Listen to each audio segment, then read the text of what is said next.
talk to Daniel every day. How would you describe his personality? What kind of guy is Daniel? Well, he's obviously a high energy type of guy. He's a very intellectual guy. I think that it's funny. He's very inquisitive about a lot of things. Like when we go to new places, he asks some of the weirdest questions. Just in terms of, we were having a debate the other day or not a debate, but just a discussion of who started the railroad industry, who started the steel industry. He's very, very knowledgeable. I know every player is different, but have you ever coached anybody that reminds you of him or is in the same stratosphere as him? I don't know what he did up here. He referred to... He had personality. Okay. He said that his mom said that when he tries to block shots and he's gonna get him, he looks like the flying nun. Just dropping references like that, and I don't know, interesting character, and I'm just trying to get a sense for what your assessment is of him. Yeah, I don't know. I mean, he'll tell me about, like, I can't remember what it was, but his mom made him go to a play when he was a little kid. I can't remember what he was talking about, but he's one that's always talking, always, like I said, a little bit like Dave Lighty with his energy, maybe not as outgoing, but you could practice at 6 in the morning or 12 midnight, and guys like Dave and Daniel were ready to roll, so. As far as Illinois goes, I know they've played some pretty small lineups. They don't always have a big guy in there. Daniel obviously played pretty well the other night. Are you preparing if you have to go 5 guards? What sort of matchup do you think you might see, and what might we be able to see from Daniel? Yeah, we did that a little bit at the end of the game. We went small last time we were game 1, and but Daniel can really move his feet, and he's pretty aware and does a decent job guarding on the perimeter.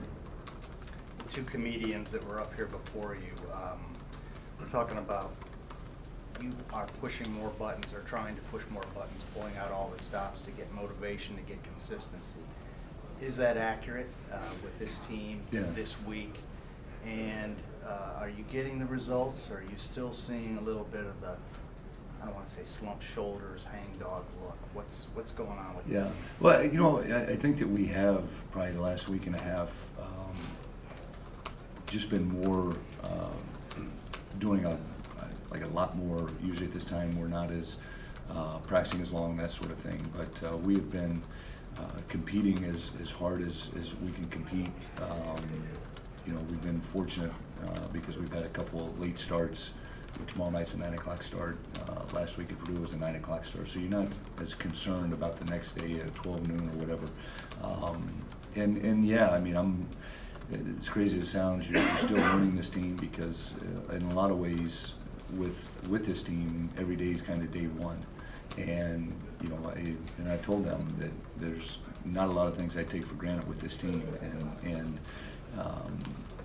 with that said, the button pushing and the motivational tactics, that sort of thing, is something that we have to continue with. And the hard part for these guys to understand is they don't see the big picture in terms of how much basketball is still to be played, how much better we can still get. Just watching from the second Big Ten game against Illinois to now, we're a better team. But usually everybody else is too. You spoke about the lineup changes a little bit. Was that just get a spark, or is that something that's going to continue? Are you going to still keep shuffling? Or? Yeah, I mean, honestly, Rob, we're going to go in and practice for 2 hours, and we're going to compete. And quite honestly, AJ and Daniel were noticeably different going into the Penn State game, just in terms of what they brought to practice, and so. I think they have a pretty good understanding that we're going in today, and this is very, very important what we do, or what they do, I should say. So not really a permanent change. I mean, it could look different tomorrow night. Yeah, it could. But I want to see guys fight. It's like I tell them, if the dream doesn't work and you go into the real world, and you're a journalist and you write some bad articles, you're probably going to get fired. And if you go into a sales job and you don't make any calls and you don't sell anything, you're probably not going to have a job. And hopefully we're molding them, not only to be better basketball players, but to understand what life is all about. Coach Daniel talked about how he hates losing and apologizing for the performance in the Maryland game, and showed us his personality. How has that kind of helped the team this year, having a guy like that? He said he came in the next day, and they had to put it behind him, and he kind of had to help kind of lead that. And as a freshman with a personality like that, I imagine that's refreshing for a team that's gone through some struggles. Yeah, because I think with this team, the dynamics lend itself for guys to come out of their shell. We've sort of begged guys to step to the forefront and take ownership, and